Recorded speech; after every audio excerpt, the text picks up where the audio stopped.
Do người chơi đã thay đổi vận mệnh thành công tại bến An Thuận, tỷ lệ nhân của hệ thống đã kích hoạt chế độ lịch sử áp lực cao cấp độ địa ngục. Như một mũi rào nhọn, phải vượt qua trong 24 giờ giữa cơn mưa bão, sắt lở và quân địch ở bờ bên kia dưới sự vây hãm đa tầng của các đợt săn đuổi từ cánh sườn, đi bộ vượt qua 329 dặm đường núi. Toàn tiểu đội nghe lệnh, bất kể là lính nam hay lính nữ, chỉ cần còn ăn cơm. Trong cái nồi này của ta thì tất cả phải chạy vắt chân lên cổ cho ta. Vẫn là câu nói đó, dầu có đăng xuất cũng phải đăng xuất trên đường đến cầu Lô Định. Gió bắt đầu gào thét, tốc độ của đội ngũ liên tục tăng nhanh. Cái sự nhanh đó không phải chạy bộ theo nghĩa thông thường, mà là một kiểu hành quân thần tốc gần như đi bộ nhanh. Quá nhanh, đây không phải là chạy, mà là đang bay. Ba người cùng ca, Nhãn, Nhuyễn. Lúc này thứ họ hít vào là không khí lạnh buốt, thứ thở ra là hơi nóng bỏng rát. Phổi như muốn vỡ tung, mỗi khi nhịp thở rung lên đều kèm theo cơn đau nhói như kim châm. Nhưng họ không dám dừng lại, thậm chí không dám chậm lại, vì bóng lưng phía trước thực sự quá nhanh. Vô số khán giả trong phòng livestream nhìn cái bóng đang phi như bay trên đường núi. Trên thanh bình luận toàn là vãi trưởng và những lời kinh ngạc. Trong khung hình, sức nặng trên vai lão ban trưởng thật sự quá khủng khiếp. Ông không chỉ mang theo vũ khí đạn dược, mà trên lưng còn cõng theo cái nồi đen kịt chứa toàn bộ lương thực tiếp tế cho cả tiểu đội.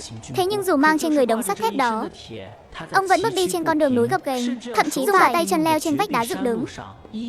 Bước đi thoăn thoắt, gặp một con dốc cao gần 3 mét, lão ban trưởng một tay chống đất, cả người cùng cái nồi sắt trên lưng vọt lên 2-3 mét, nhẹ tựa chim én.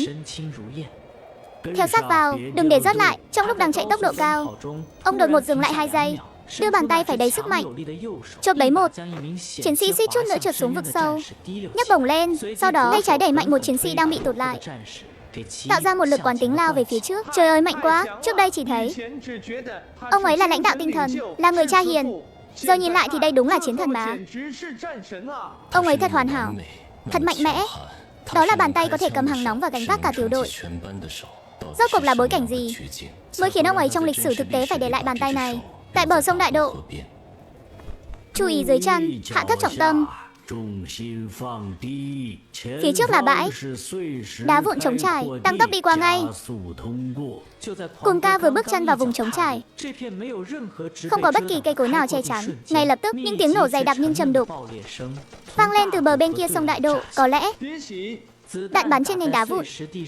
Tin ta như tên bắn, đây là đạn pháo. Quân địch bờ bên kia đang bắn áp chế. Phía trước ca, một lão binh từng giúp Nhuyễn xách túi thuốc, bắt chân đột nhiên bắn ra một vũng xi dâu, cơ thể lập tức mất thăng bằng, lăn xuống dốc đá. Lão Vương, tay lão Vương cùa quạng giữa không trung, bóng dáng ông ấy lập tức bị sóng nước nhấn chìm.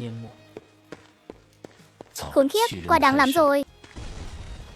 Xử lý hết lũ súc vật các người. Dừng lại, không được dừng, không được bắn. Lão ban trưởng, chúng đang coi chúng ta như bia tập bắn. Lão Vương đã đi rồi, các chú lấy cái gì mà đánh? Khoảng cách 400-500 mét, chú dùng súng tiểu liên để đấu với hàng nóng hạng nặng à? Chú thấy tiểu đội mình đăng suất chưa đủ nhiều hay thấy chúng ta lãng phí thời gian chưa đủ lâu hả? Nhiệm vụ của các chú là cầu Lô Định, là hành trình 329 dặm, không phải ở đây. Hờn dỗi, con giận này không nuốt trôi cũng phải nuốt cho tôi.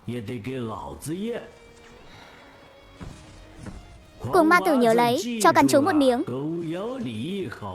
Chú định nhảy xuống sông bơi qua đó cắn lại. Con chó một miếng sao? Thế thì ngu quá. Chạy thoát khỏi tầm bắn là thắng. Đợi đến cầu Lô Định chiếm được cầu, rồi san phẳng ổ của chúng, đó mới gọi là báo thù. Nhớ lấy, Nhãn bật khả năng quan sát động.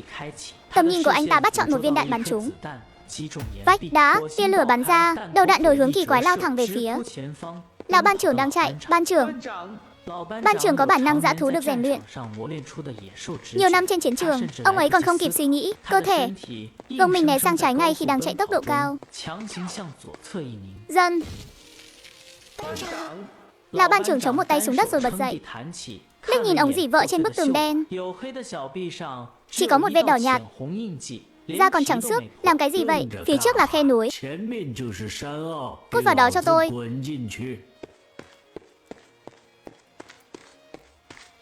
Mệnh lệnh mù quáng. Bờ bên kia bố trí 7 lớp phong tỏa hỏa lực, có pháo kích. Toàn trung đoàn bỏ đường ven sông chuyển sang đi đường núi. Thời gian không đổi. Vách đá dựng đứng thế kia mà thời gian vẫn không đổi. Đường, đại lộ là để cho các thiếu gia đi, chúng ta là chân sắt. Không có đường thì leo lên, dẫn ra một lối lên núi. Bình luận trên livestream, điên rồi, đây là dốc 70 độ đấy. Chỉ cần trượt chân một cái là tan xác như tương ngay. Đây chính là đôi chân sắt của xích sắt quân đoàn. Lão ban trưởng nghiêng người, tay phải nhanh như chớp. Tóm lấy dây đai trang bị quanh eo nhuyễn nhuyễn, một tay nhấc bổng cô nặng nặng cả trăm cân, như xách một con gà con. Đến khu an toàn rồi, nhìn dưới chân mà đi, đừng hoảng. Cậu đằng sau kia, đừng có kéo các quần.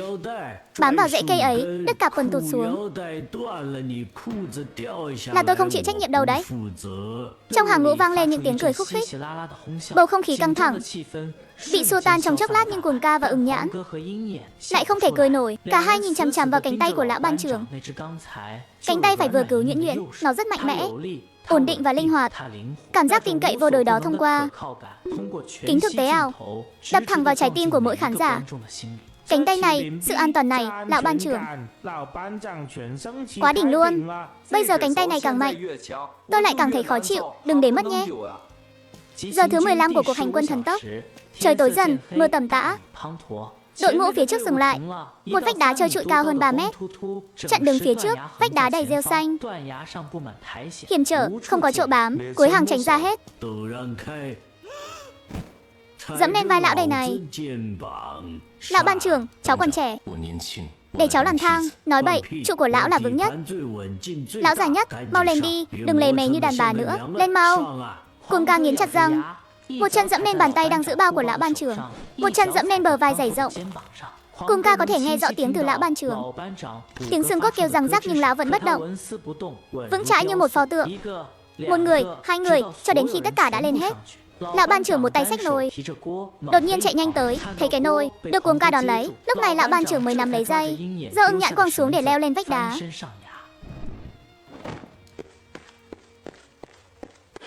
Ngôi làng phía trước có gì đó không ổn. Trước một ngôi nhà đất trong làng, một trung đội trưởng quân chính quy giáng một cú đá vào ngực của một ông lão khom lưng rồi cướp lấy túi gạo. Đồ nghèo kiết xác, có chút gạo này mà cũng gào khóc. Đừng có cản đường ông. Cút sang một bên.